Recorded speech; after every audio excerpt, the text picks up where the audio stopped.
Why pet custody is tricky. When Joanna's relationship ended, she packed up her bags and 3 dogs and moved interstate. The family lawyer, who is choosing not to provide her surname for privacy reasons, knew that if she gave her ex a chance to take them or told him where she was going, she would have no chance of getting them back. In Australian family law, pets are classed as property, so while many of us may see our pets as children, they're not legally seen as such. As a family lawyer with experience handling pet custody disputes, Joanna was more familiar with the legal stakes than most. "We always say that possession is 9/10 of the law," she says, referring to the fact that custody can often presume ownership, while relocating a pet would not extinguish the other party's rights or ability to recover the dogs, it would make a court or the police less likely to intervene, says family lawyer Brendan Herbert. To stay up to date with latest top stories, make sure to subscribe to this YouTube channel by clicking the button above this video. One of the dogs, a German Shepherd, Joanna had retained custody of from a previous relationship.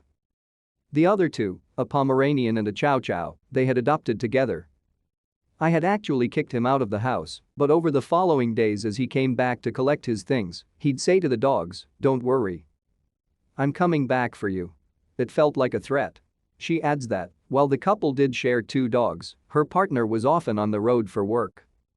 Joanna was the one who covered the dogs' daily expenses, medical costs, and was their primary carer, a key reason she felt she had the right to keep custody of them. While she says she did consider a prenup, one never eventuated. As she points out, you don't go into a relationship thinking about how it's going to end. For Brendan Herbert, principal lawyer in family law at McPherson Kelly, arguments over pet custody have always been part of his work.